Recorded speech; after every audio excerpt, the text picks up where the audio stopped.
Salve! And welcome back to Docensphoenicopterus. And today we will be talking about relative pronouns. To start this conversation off, what are relative pronouns? Now, the best place to start is with the Latin relative pronoun is qui, quae, quod, meaning who, which, what. A relative pronoun, however, it relates back to someone being discussed, and that person slash thing is called the antecedent.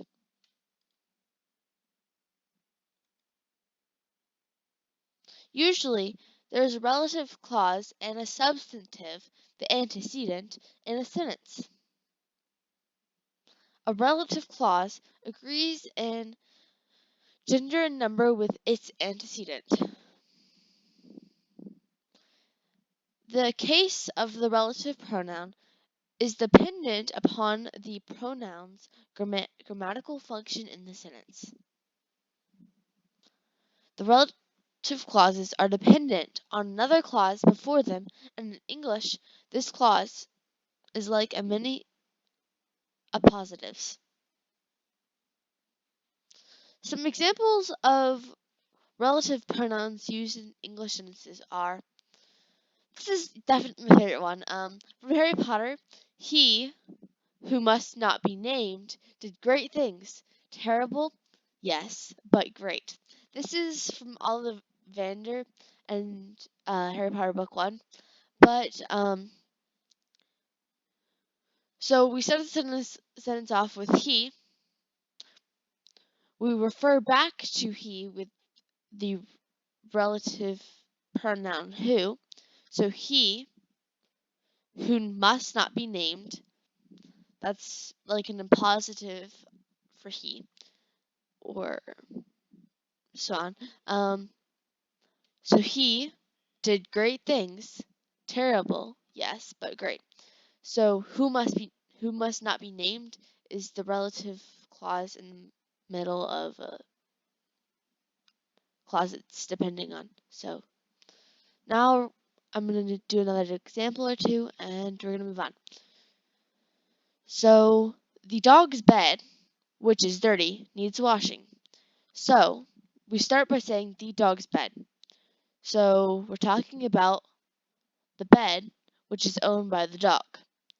We refer back to that bed with the word which is our relative pronoun. We say that it's dirty, and that depends on the rest of the sentence, as it is the relative clause. And the independent clause is the dog's bed needs washing, as the relative clause is acting as a break in the sentence. Another example, just so you have it, is your mama, whom you must listen to, told you to make real friends. And one more example is Julius Caesar, who thought he was above all Latin grammar, wrote the De Bello Gallico. Now we have to talk about the charts for the relative pronoun. So we have our singular chart, which is qui, quae, quad, quis, quis, quis, qui, qui, qui, quem, quam, quad, quo, qua, quo. So we've got our 5 cases. We don't really worry about the vocative here. And we've got our 3 genders. Because you have to remember that the relative pronoun agrees with its antecedent in gender and number. So we also have our plural chart, which is qui, quae, quae, quorum, quorum, quorum, quibus, quibus, quibus, quos, quas, quae, quibus, quibus, quibus. So you may have noticed that the relative pronoun follows the adjectives in IUS chart, with the exception of the genitive and the dative singular forms, changing from QU to CU. Mainly because of how things were changed in Latin. around this time. Anyway, it's just the beginning that changes. Some Latin examples. So basically, here are the examples from earlier translated into Latin. So, from Harry Potter, we've got nom ille qui non nomendandos est magna ficit terribilia fatebor enim sed nihil minus magna. So we can see in this sense that qui is a relative pronoun, meaning who, and that's how we translate that.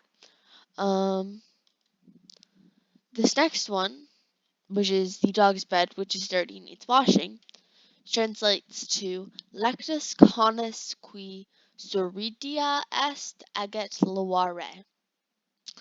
So basically what we're worried about is qui, and because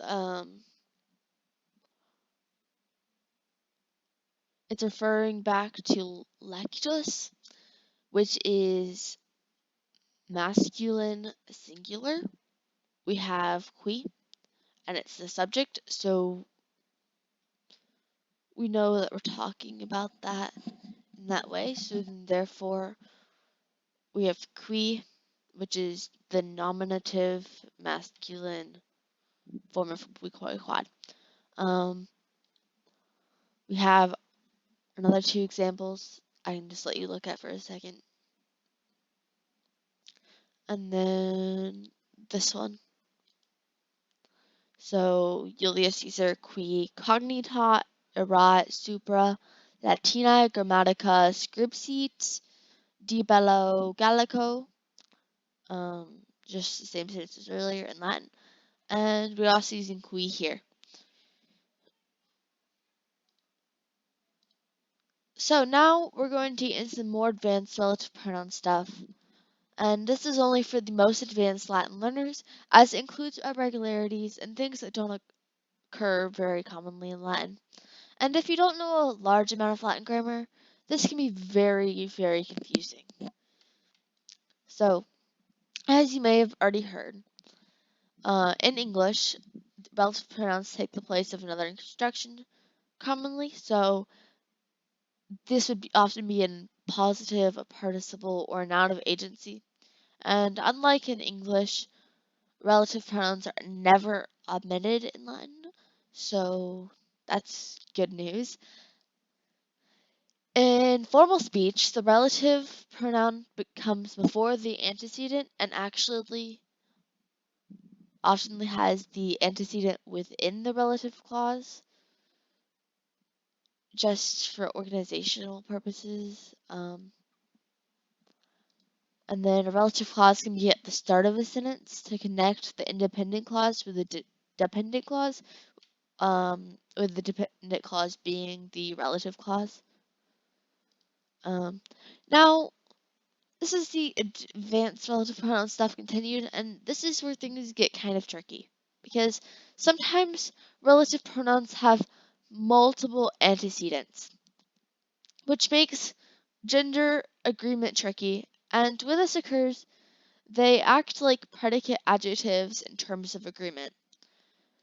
So, there are a few different rules in play here, but the one I will be discussing in this video is that when talking about multiple living beings of different genders, the predicate adjective, or in this case relative pronoun, will usually be masculine.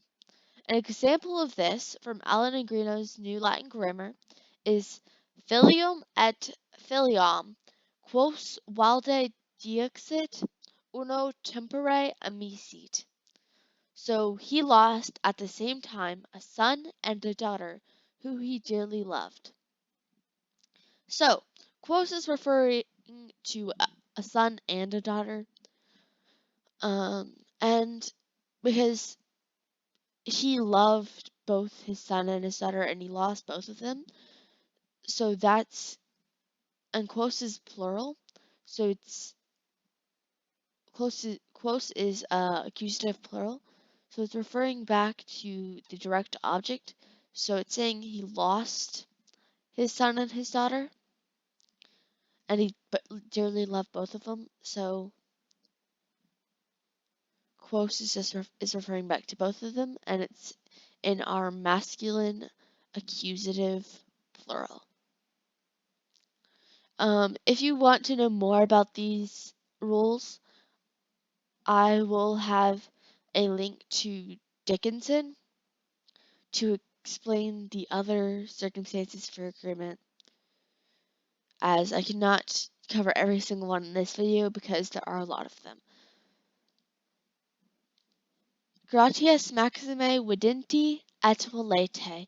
And please don't forget to like, subscribe, and leave a comment with any questions you have. Volete!